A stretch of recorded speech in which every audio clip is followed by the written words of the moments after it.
que por motivos de tiempo, ¿cierto?, no alcanzamos a terminar, así que hoy vamos a hacerlo. Recuerde que estamos en la predicación de Primera de Tesalonicenses, amén. Así que vamos allí, vamos a leer nuevamente para recordar un poco lo que enseñamos la semana pasada.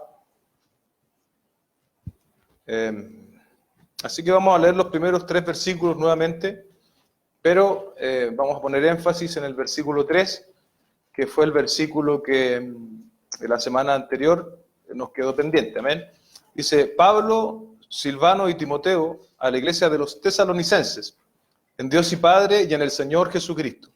Gracia y paz sean a vosotros de Dios nuestro Padre y del Señor Jesucristo, acordándonos sin cesar delante del Dios y Padre, delante del Dios y Padre nuestro, de la obra de vuestra fe, del trabajo de vuestro amor y de vuestra constancia en la esperanza en nuestro Señor Jesucristo.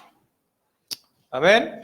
La semana pasada, si usted vino, ¿cierto?, y se acuerda, estuvimos estableciendo algunos puntos importantes respecto de los mensajeros, que en este caso era el apóstol Pablo y sus 2 compañeros, Silas y Timoteo. También hablamos un poco respecto del ministerio apostólico, ¿cierto? Y dijimos que el ministerio apostólico como tal no tiene 2 definiciones en el Nuevo Testamento, como muchos hoy día están afirmando. Y eso es importante que nosotros también lo establezcamos.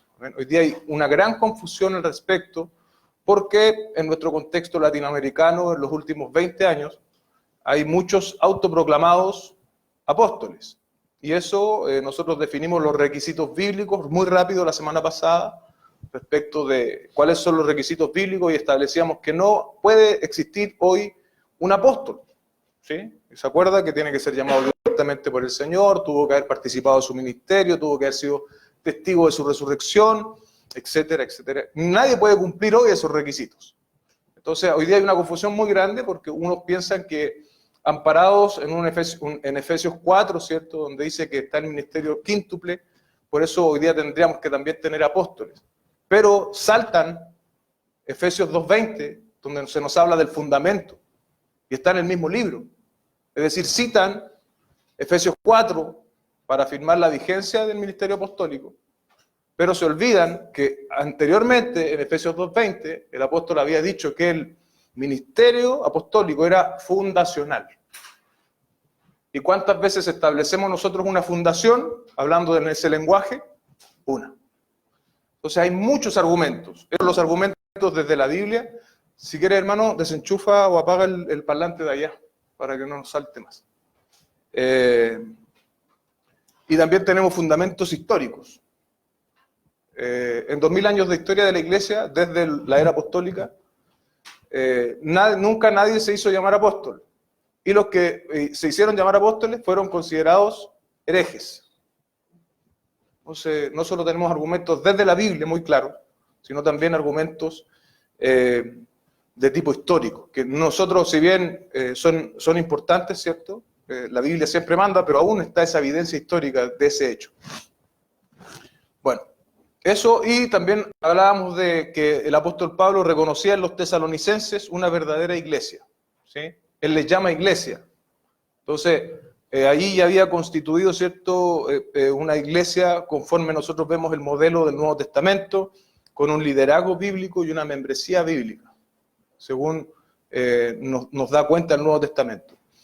Por lo tanto, tesalonicenses como tal y la iglesia que hubo en este tiempo viene a ser para nosotros hoy un verdadero ejemplo, y muchos predicadores creen que la iglesia de los tesalonicenses es una iglesia ejemplar en muchos ámbitos, y como es ejemplar, nosotros debiésemos también poner atención a lo que este libro, inspirado por el Espíritu de Dios, tiene que decir. Bien, dicho eso, un poquito de repaso, vamos al verso 3, que va a ser el que hoy día vamos a predicar, vamos a compartir. Dice el apóstol Pablo: acordándonos sin cesar delante del Dios y Padre, de la obra de vuestra fe, del trabajo de vuestro amor y de vuestra constancia en la esperanza en nuestro Señor Jesucristo. Ahí ya al comienzo del verso 3, algo que debe llamar nuestra atención, porque el apóstol Pablo, ¿cómo dice que ora? Lo hace sin cesar, sin cesar. Y no es casualidad que aquí el apóstol está diciendo que él ora por los tesalonicenses sin cesar, pero cuando usted va al final de este mismo libro, hay una serie de listados, ¿cierto?, de indicaciones del apóstol. Y mire, no es casualidad que en el capítulo 5, verso 17, una de esas indicaciones es orar sin cesar. Amén. Entonces, así como el apóstol había sido un ejemplo y él mismo en la carta estaba estableciendo que él oraba por estos hermanos, al final de la carta también les dice que ellos tenían que orar también sin cesar. O sea, el tema de la oración no es exclusivo de los predicadores. En ese contexto no era exclusivo de los apóstoles, de los mensajeros, de los enviados. El tema de la oración debe ser una característica de la iglesia de Cristo. Debe ser una característica tuya y mía. Y así como yo creo que todos experimentamos luchas y probablemente la oración es el talón de Aquiles de todos los que estamos aquí. Tenemos que llegar al punto de convencimiento y que el Espíritu de Dios redarguya nuestro corazón al respecto y reconocer que es un pecado delante del Señor no orar y proponernos empezar a orar diariamente. No se proponga orar 1 hora o 2 horas, tal vez lo va a lograr 1 o 2 semanas, pero propóngase orar cada día. Comience con 10 minutos, 15 minutos. Y a lo mejor nuestra oración al comienzo va a ser repetitiva, reiterativa, pero ahí en ese ejercicio de la oración, tu oración va a ir extendiéndose, va a ir cubriendo a más personas, va a ir incluso cubriéndote a ti. Entonces, la oración, iglesia, tiene que ser para nosotros hoy una necesidad y tenemos que manifestarla, ¿sí? Tenemos que cada uno de nosotros empezar. Si usted se pregunta tantas cosas, o por qué está débil en la fe, por qué no puede servir a Dios como lo hacía antes, tal vez una de las razones es porque no está orando, o quizás no está orando lo suficiente o no está orando nada. Tenemos que en este sentido, al igual que en otras disciplinas espirituales, disciplinar nuestro cuerpo. Disciplinar nuestro cuerpo.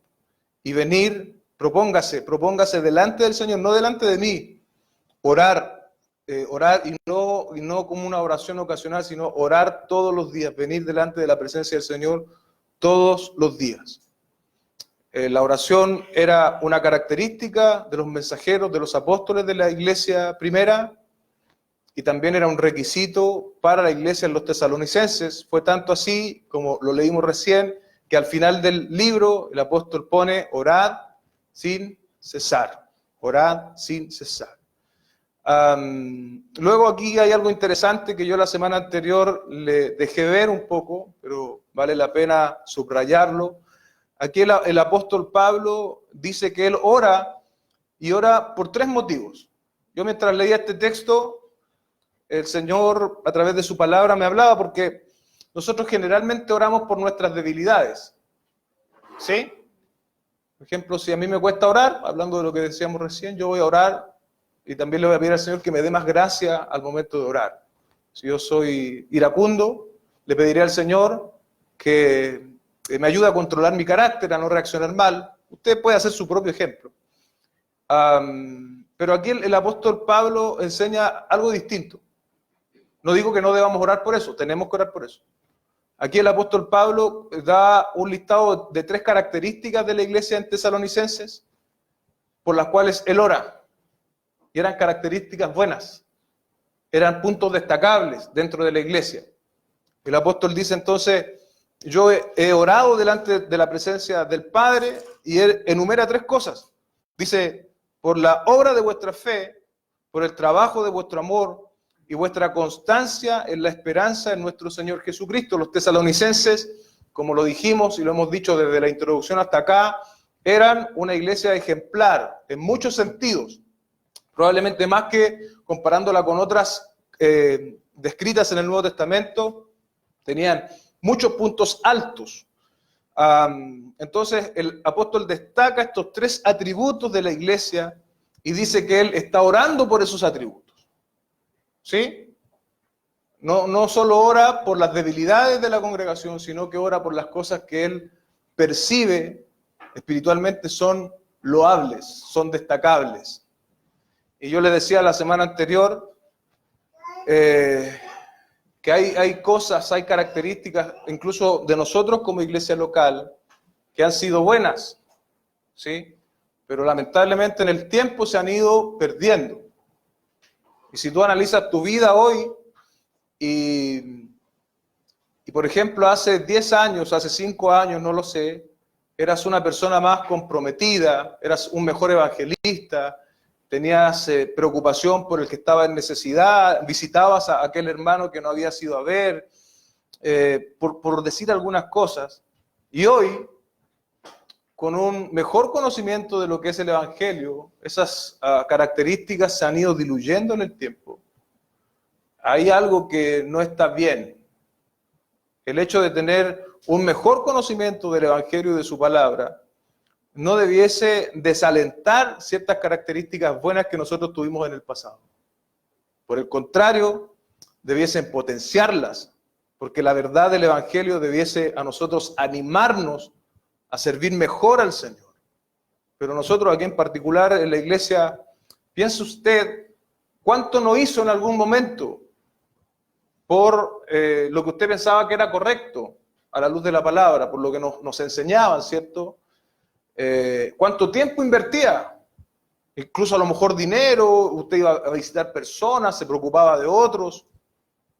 ¿Cuánto de eso ya no está? ¿Cuánto de eso ya no está presente en su vida? ¿Por qué? No hay razones para haber abandonado esa diligencia que teníamos en servir al Señor. Por el contrario, debiésemos servir aún mejor.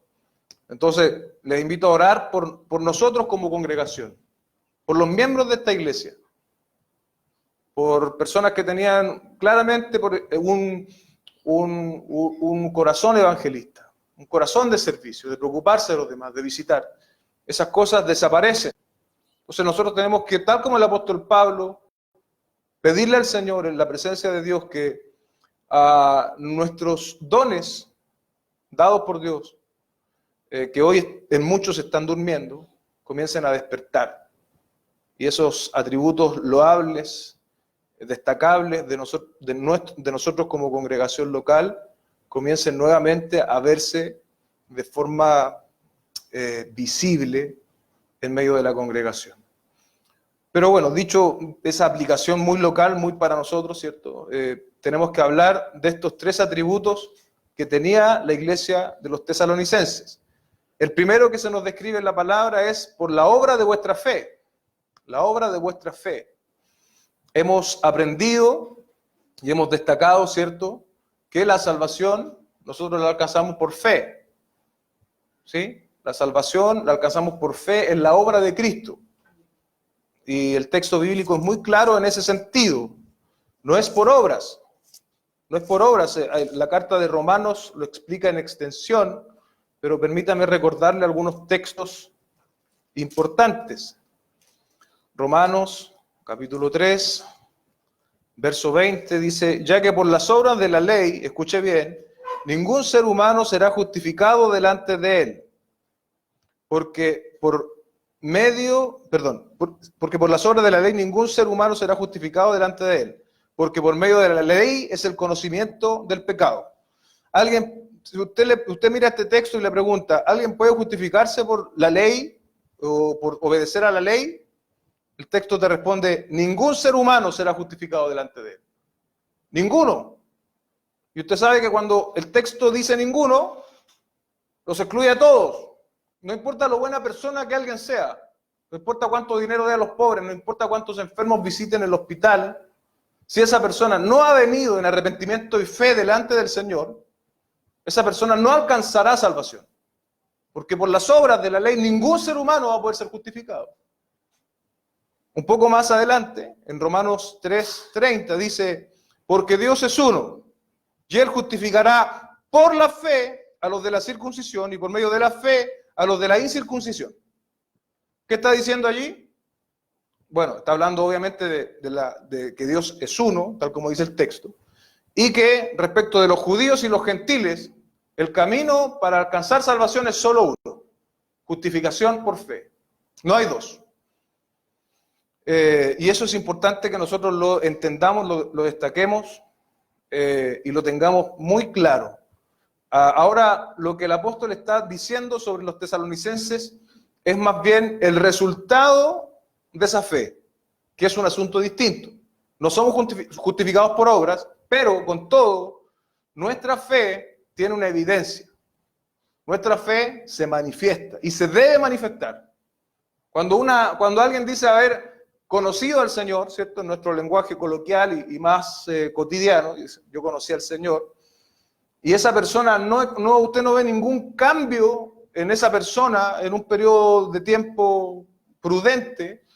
Usted ve que esa persona sigue siendo la misma persona que era antes, sigue practicando el mismo estilo de vida que tenía antes, sigue pecando de forma voluntaria como lo hacía antes.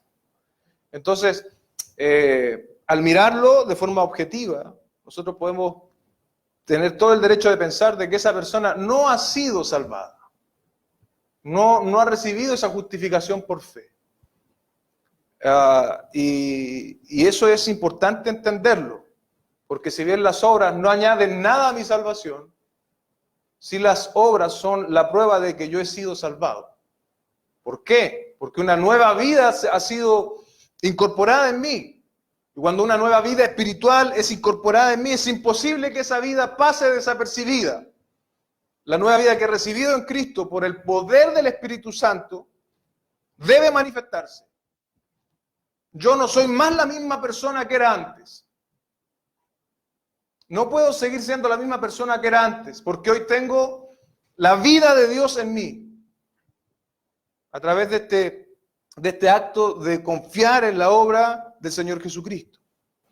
Entonces tenemos por un lado, ¿cierto?, lo que decíamos al comienzo de este punto: hemos sido justificados solo por fe y sin ninguna obra.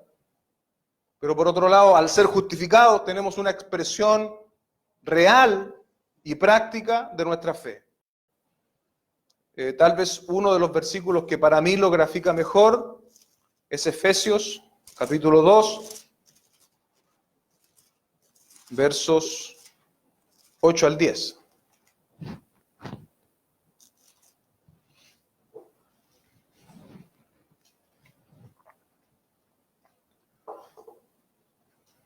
Y aquí también el apóstol está hablando de la salvación por medio de la fe, por la gracia, ¿cierto?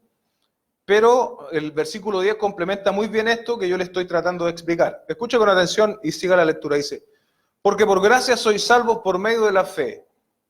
Y esto no de vosotros. ¿Ok? No es una empresa humana. No es una cuestión de inteligencia. No es una cuestión de sagacidad, así que usted entendió esto y alcanzó salvación. No es nuestro. Eso está diciendo el texto en términos muy amplios. Y luego lo aclara: pues es don de Dios. ¿Qué es un don? Un regalo. Un regalo. Y aquí también, de nuevo, mire: no por obras para que nadie se gloríe. Hoy día hay un entendimiento muy extraño en la iglesia evangélica en general. No en todas, obviamente, pero en algunas. Ellos predican la salvación por gracia, por fe, pero muchos creen que a través de su obediencia ganan créditos para que Dios les retribuya, para ser prósperos, para que les vaya bien. Y usted ve, yo por lo menos que tengo ciertos contactos, uno ve cómo eso se predica constantemente. Ellos creen en una salvación por gracia, por fe, pero también afirman que la obediencia les hace más aceptos delante del Señor y eso te trae bendición y un montón de cosas. Es un entendimiento equivocado. Hace muy poco escuchaba al pastor Augusto Nicodemos y él decía algo que me llamó mucho la atención, y era que Mira, nosotros ya hemos alcanzado salvación en Cristo Jesús, eso debe ser un motivo de sumo gozo, el más alto gozo que alguien pueda experimentar. Y si Dios te da algo aparte de eso, eso es solo por su misericordia, pero no porque el Señor te lo deba, no por tu buen comportamiento. No recuerdo las palabras exactas de él, pero da gracias. Él decía, mira al cielo y dale gracias al Señor, porque si hoy tienes una familia o tienes un lugar donde vivir cómodamente, etcétera, no es parte del contrato, es una misericordia más del Señor. Pero, como les decía antes, lamentablemente hoy hay un entendimiento muy reducido. Y eso no es glorificar el Evangelio del Señor. Por el contrario, es reducirlo a cosas materiales. Entonces ese es un gran problema de mucha iglesia evangélica cristiana hoy. Tenemos que conocer la verdad y tenemos que predicar la verdad por lo que la verdad es, no por lo que nosotros queramos que la Biblia diga. Sigo, dice, no por obras para que nadie se gloríe, ¿ok? Y aquí viene el texto que es importante que entendamos y también hace alusión a la obra de la fe que tenían los tesalonicenses, porque dice, porque somos hechura suya, creados en Cristo Jesús para buenas obras.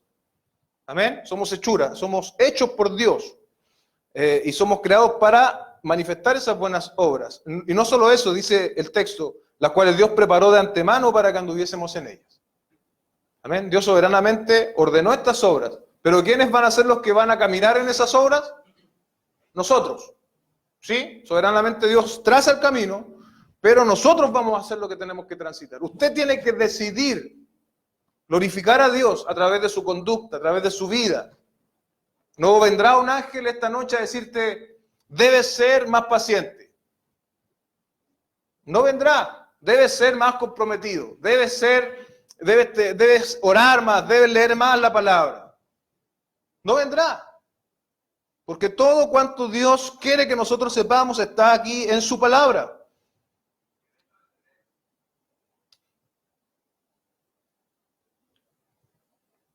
Las obras, por lo tanto, son una señal de esa fe. En otras palabras, tiene la fe tiene una expresión en obras, pero dichas obras no nos dan ningún crédito. Amén. Solo son la manifestación. John MacArthur comenta lo siguiente. La fe salvadora auténtica está inclinada hacia la obediencia a Dios. ¿Lo escuchó bien? La fe salvadora auténtica está inclinada hacia la obediencia a Dios. Y esta inevitablemente va a manifestar la obra de la fe por el trabajo, ¿cierto? Por lo que Dios ha hecho. Inevitablemente se va a manifestar con la obra de la fe. Eso es respecto de la obra de nuestra fe y de cómo nosotros manifestamos, ¿cierto? Y somos responsables de esa manifestación. Lo segundo es el trabajo de vuestro amor. Entonces vimos primero, ¿cierto?, la obra de vuestra fe, segundo, el trabajo de vuestro amor. Este concepto y estas ideas de estas tres características que nosotros vemos aquí en el libro de Tesalonicenses, también las vemos expresadas en otros textos, hablando, por ejemplo, del amor. El texto más conocido es 1 Corintios capítulo 13. Y ahí el apóstol está hablando en el contexto de los dones espirituales. Corintios era una iglesia muy problemática en general y tenían un mal uso y un mal entendimiento de los dones espirituales. En ese contexto, el apóstol les dice que el amor es lo más importante. Escuchaba esta semana unas clases de hermenéutica y el pastor que enseñaba decía algo respecto de esto, y es que una iglesia madura no va a ser conocida por sus manifestaciones espirituales, tampoco por su mejor teología. El punto del apóstol Pablo en 1 Corintios capítulo 13 es que la verdadera iglesia va a ser conocida por el amor. ¿Sí? No por el vasto conocimiento teológico, no por las grandes expresiones espirituales o manifestaciones extraordinarias o sobrenaturales, sino por una expresión del amor, una expresión práctica del amor. Y es el punto de Pablo probablemente en toda su carta, según expresaba este profesor. Y la verdad es que yo le encuentro mucho sentido a lo que él decía. el trabajo de nuestro amor, y usted sabe que el amor, según encontramos en el libro de Gálatas, es un fruto, está dentro porque el texto dice, el fruto del Espíritu es. Y eso nos pone en serios aprietos, ¿ah? Porque dice, el fruto del Espíritu es, hablando en singular, y empieza a enumerar un montón de cosas. Quiere decir que esas características, todas y cada una de ellas, debe ser parte de nuestra vida. Alguien puede decir, no, yo en el amor estoy bien, en la paciencia me falta. Pero lo que debe manifestarse es el fruto, que es todo aquello, ¿sí? Sin separación conveniente. Y respecto del trabajo del amor, bueno, ¿cómo se manifiesta ese amor? En la comunidad de creyentes primero. Veámoslo así. Primera de Tesalonicenses, capítulo 4. Los tesalonicenses eran, recuérdelo bien, en este sentido, ejemplares. Primera de Tesalonicenses 4:9. Dice el apóstol, pero acerca del amor fraternal no tenéis necesidad de que os escriba. ¿Sí? Porque vosotros mismos habéis aprendido de Dios que améis los unos a los otros. ¿Ustedes se imaginan cómo vivían estos tesalonicenses? Porque el apóstol dice, al comienzo dice, acerca del amor fraternal, no tengo nada que escribirles. O sea, ellos en ese sentido estaban aprobados. Manifestaban este amor fraternal constantemente. Según Pablo lo vio y según el reporte que él recibió de Timoteo, estos hermanos se amaban los unos a los otros y era tan evidente que el apóstol Pablo concluye, inspirado por el Espíritu de Dios, que él no tenía nada que decir en ese sentido. ¿Se imagina nosotros como iglesia local manifestando este tipo de amor? Otro sería el asunto. ¿No lo cree así? Yo creo que sí. Si nosotros manifestásemos un amor, una preocupación los unos por los otros, seríamos una comunidad de creyentes, una iglesia local que estaría reflejando mucho mejor uno de los propósitos del Señor en la formación de su iglesia. Primera de Pedro 1:22. Recuerde que estamos en el punto de el amor en la iglesia, en la comunidad de creyentes. Y el apóstol Pedro dice lo siguiente: habiendo purificado vuestras almas por la obediencia a la verdad, mediante el Espíritu, para el amor fraternal no fingido. ¿Escuchó bien? Es decir, está hablando allí. Se han purificado las almas por la obediencia a la verdad, mediante el Espíritu, ¿cierto?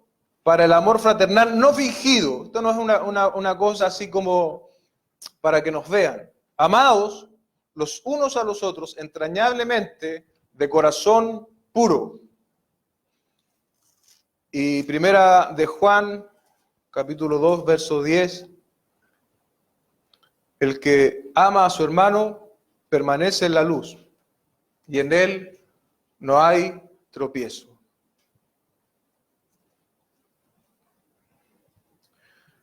Amar a nuestros hermanos en la fe puede ser un desafío,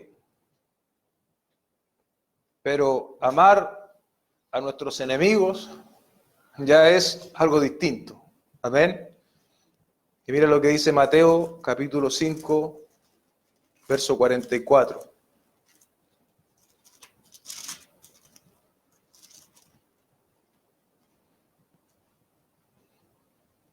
Pero yo os digo, amad a vuestros enemigos, bendecid a los que os maldicen, haced bien a los que os aborrecen, y orad por los que os ultrajan y os persiguen, para que seáis hijos de vuestro Padre que está en los cielos, que hace salir su sol sobre los malos y buenos, y que hace llover sobre justos e injustos. Cuando nosotros amamos aún a nuestros enemigos, aún a los que nos maldicen, aún a los que nos aborrecen, e incluso es más, no solo les amamos, sino que oramos por los que ultrajan y persiguen, como dice el verso 44, estamos reflejando, en cierto modo, lo que dice el verso 45 respecto del amor del Padre. Porque ¿cómo se manifiesta el amor del Padre? Eso es por muchos reconocido como una gracia común, no es una gracia que salva, pero es una gracia que se manifiesta sobre todos los seres humanos. Dice que el Padre hace salir el sol sobre malos y buenos y hace llover sobre justos e injustos. Es decir, está dando sustento a toda esta tierra, Dios. Por lo tanto, nosotros también debiésemos tener una manifestación como hijos de Dios y de poder amar a nuestros enemigos, bendecir a los que nos maldicen. Ahí hay una lección muy alta, un desafío muy alto para nosotros. Y mira lo que dice Gálatas, capítulo 6, verso 10.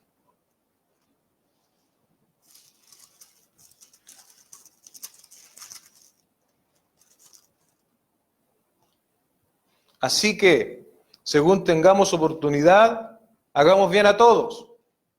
Amén. A todos. Podríamos decir sin discriminación religiosa.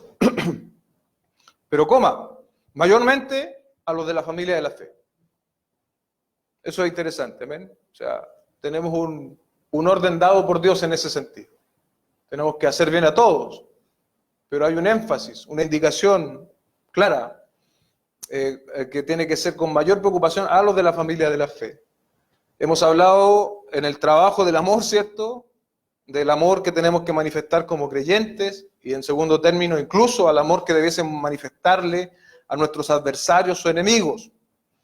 Eso es muy difícil, pero ambas expresiones del amor tienen que ver con algo que está sustentando todo esto. Y es el amor a Dios. Tú nunca podrás por fuerza amar a tus enemigos, ni por fuerza amar a tus hermanos en la fe, si no tienes un entendimiento claro del amor a Dios. Mira lo que dice Mateo, capítulo 22, 36 y 37.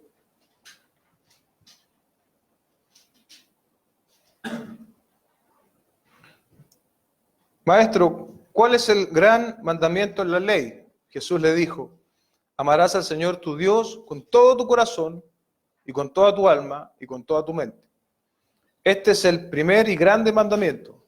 Y mire lo que estábamos hablando recién. Y el segundo es semejante: amarás a tu prójimo como a ti mismo. De estos dos mandamientos depende toda la ley y los profetas. Amén. El fundamento, la base de la manifestación del amor a los hermanos de la fe e incluso a los enemigos es el amor de Dios, el amor a Dios. Amar a Dios, tal como lo está diciendo este texto, que es un gran desafío. Escuchaba una predicación del pastor Sugel hace un par de semanas y decía que ninguno de nosotros puede vivir un segundo de su vida viviendo esto a cabalidad, amando al Señor con todo nuestro corazón, nuestra alma y nuestra mente. Ninguno de nosotros. Ni un segundo. ¿Por qué? Nos amamos más a nosotros. Somos mejor amantes de nuestros intereses que de Dios.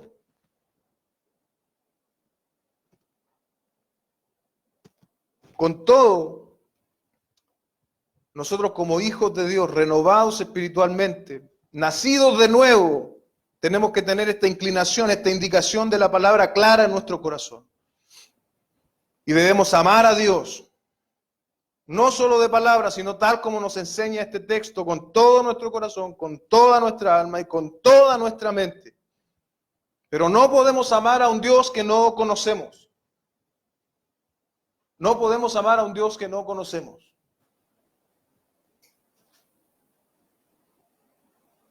Y ese Dios se nos ha revelado en las Escrituras. ¿Cómo puedes amar tú mejor o más o con más fuerza a Dios, como está diciéndolo este texto, ¿cierto? Conociéndole mejor. Y la consecuencia de ese amor a Dios te va a llevar a amar incluso a tu prójimo, a tu semejante, tal como lo enseña el texto. Meditaba también anoche respecto de esto mismo, algo que vimos en la semana, respecto de la pregunta del Señor a Pedro. Y al final del Evangelio de Juan estaban los discípulos, se habían ido a pescar y aparece el Señor, los llama. Pedro viene corriendo delante del Señor a entrevistarse con él y el Señor le hace 3 preguntas. Pedro, ¿me amas? Y la respuesta del apóstol fue que sí, que le amaba. Y estas preguntas tuvieron una relación directa con apacentar las ovejas, con cuidar a la grey, con cuidar a los corderos. Y el sentido del texto ahí es básicamente dos cosas: alimentación y dirección. Era lo que el Señor Jesucristo le estaba pidiendo a Pedro. Pedro, ¿tú me amas? El apóstol Pedro, sí. Sí, Señor, yo te amo. Aunque ahí él responde con otra palabra en el original, pero él sí le estaba diciendo que lo quería, lo estimaba. Bueno, Pedro, en el amor, ese amor se va a manifestar en el cuidado que tú le vas a dar a mis ovejas, ¿sí? En la alimentación espiritual y en la dirección espiritual. Si decimos amar a Dios, usted tiene que servir a Dios. Tiene que buscar agradar al Señor.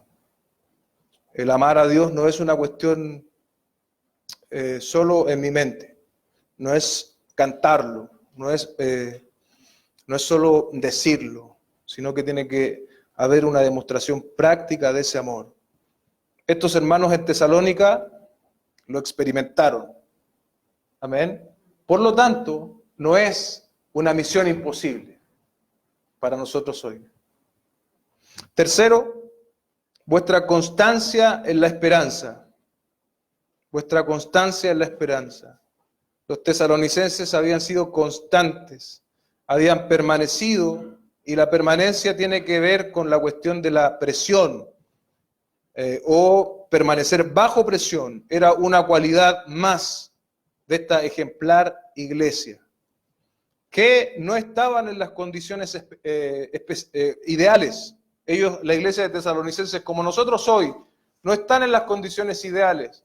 De hecho, estos hermanos estaban siendo perseguidos, según nos dice el texto un poco más adelante, en 2:14 dice: porque vosotros, hermanos, vinisteis a ser imitadores de las iglesias de Dios en Cristo Jesús, que están en Judea, pues habéis padecido de los de vuestra propia nación las mismas cosas que ellos padecieron de los judíos. Los tesalonicenses habían sido perseguidos, estaban siendo perseguidos. Pero ¿cuál era su fortaleza en ese contexto? Las promesas eternas. Bajo esa presión, ellos habían experimentado y tenían una característica de ser constantes en la esperanza, que es en Cristo Jesús. ¿Y qué estaban esperando? Algo seguro, algo certero, que se basaba en las promesas que ellos las hacían suyas en Cristo Jesús.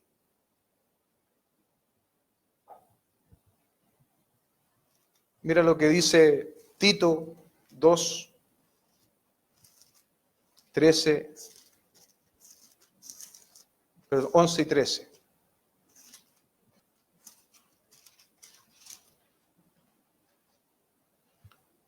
Porque la gracia de Dios se ha manifestado para salvación a todos los hombres, enseñándonos que, renunciando a la impiedad y a los deseos mundanos, vivamos en este siglo sobria, justa y piadosamente, aguardando la esperanza bienaventurada y la manifestación gloriosa de nuestro gran Dios y Salvador Jesucristo. Amén. En otro contexto, ¿cierto? El apóstol Pablo, escribiéndole a Tito, le dice esto: aguardando la esperanza bienaventurada de la manifestación gloriosa de nuestro gran Dios y Salvador. Nuestras esperanzas, nuestras confianzas absolutas más certeras, iglesia, no tienen relación con cosas de este mundo. Amén. Tienen relación con las promesas que Dios nos ha hecho en Cristo Jesús. Esas no van a caer, esas no van a fallar, esas no van a disminuir, no se van a reducir, esas van a permanecer siempre fieles. Pero tú tienes que conocerlas, tú tienes que deleitarte en ellas. Había un himno muy antiguo que decía que nosotros somos peregrinos aquí. El problema de muchos de nosotros es que ya nos creemos residentes de este mundo. Pero no somos residentes. No estamos para quedarnos indefinidamente en este mundo. Solo estamos de paso. Y ese paso debe necesariamente glorificar a Dios. Y ese paso debe estar con la expectativa de regreso del Señor Jesucristo. Pero ¿cuánto pensamos en esto? ¿Cuánto de verdad es para nosotros una esperanza real de que el Señor va a volver por nosotros? Probablemente, iglesia, si pensáramos más en esto, viviríamos menos angustiados, con menos depresión, con menos cargas emocionales. Porque estaríamos pensando en las promesas eternas del Señor. Y esas promesas no van a fallar, no van a caer, permanecerán. Y cada palabra que el Señor mencionó se va a cumplir. El mismo apóstol Pablo lo creía de esta forma. Y lo manifestó así en su segunda carta a Timoteo, capítulo 4, verso 8. Por lo demás, me está guardada la corona de justicia, la cual me dará el Señor, juez justo, en aquel día. Eso estaba diciendo el apóstol. Tenía certeza, confianza. Y no solo eso, dice, y no solo a mí, sino a todos, escuche bien, los que aman su venida. Los tesalonicenses amaban y esperaban la venida del Señor. Esa fue su ancla en medio de la persecución. Ese fue su ancla en medio del padecimiento. ¿Cuál está siendo nuestra ancla hoy? ¿En qué estamos confiando? ¿Dónde está puesta nuestra mirada hoy? Le aseguro algo, y es por la palabra tan clara que nosotros tenemos en nuestras manos, y es que si nuestra confianza y nuestra esperanza estuviese puesta en Dios, en Jesucristo, en su venida, nosotros experimentaríamos mayor gozo, nosotros experimentaríamos mayor paz, nosotros experimentaríamos mayor gratitud constante. Pero nos hemos quedado como residentes. Creemos que nuestra vida en la tierra es larga y próspera, y eso ha turbado nuestro entendimiento. Que Dios tenga misericordia de nosotros. Requerimos urgentemente recobrar esta esperanza, esta expectativa que proviene de Dios. Y esta va a ser nuestra ancla firme en medio de los naufragios que vivimos en esta tierra, en medio de los dolores, de las desazones, de las pérdidas. La esperanza en la venida en poder y gloria de nuestro Señor Jesucristo nos mantendrá firmes. Son estas tres características que teníamos que terminar este día. Recuerden, la obra de vuestra fe. Una fe genuina es una fe que se manifiesta. El trabajo de vuestro amor. Un amor que se basa primero en mi amor hacia el Señor, luego cuando yo amo al Señor como es debido, tendré una manifestación en la comunidad donde estoy, en la comunidad de creyentes, en la iglesia local, y también incluso una expresión mucho menos popular y menos conocida hacia mis enemigos. Imagínate eso. También en ese contexto dice, el trabajo de vuestro amor, y yo olvidé decirlo, ese trabajo es agotador. En el término que está ocupando ahí el original es un trabajo agotador, extenuante, hasta quedar rendido. ¿Se imagina amando de esa forma? Hasta quedar rendido. Y en tercer término, la constancia de la esperanza en el regreso y en la consumación de todas las promesas del Señor Jesucristo a los que le aman, a los que le esperan. Son tres puntos altos en los tesalonicenses. Y debiesen ser también en el futuro 3 puntos altos de nosotros como iglesia local.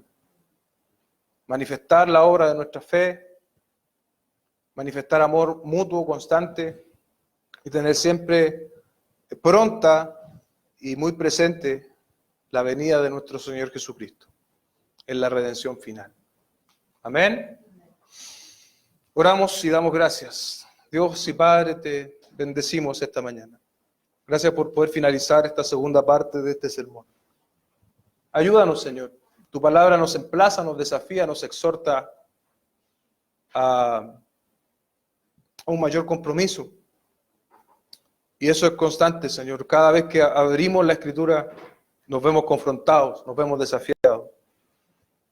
Pero no es una lucha que damos en nuestra fuerza. No es una lucha que damos solo. Es una lucha espiritual. Es una lucha que nosotros podemos darla porque en nosotros está tu Espíritu. Y ese es el que nos capacita. Y ese es el que nos reaviva constantemente. Es el Consolador. Es el otro consolador que tú dijiste que ibas a enviar, que mora en nosotros, Señor. Ya no nos debemos sentir huérfanos, Señor, no debemos sentirnos derrotados, por el contrario, desafiados, Señor, desafiados por tu palabra, a vivir conforme a tu santa y divina voluntad. Te damos gracias esta mañana. Gracias por tu palabra, Señor.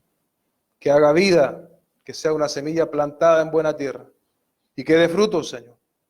Que dé frutos permanentes, constantes. Te damos gracias en el nombre de Jesús, nuestro Salvador. Amén y amén.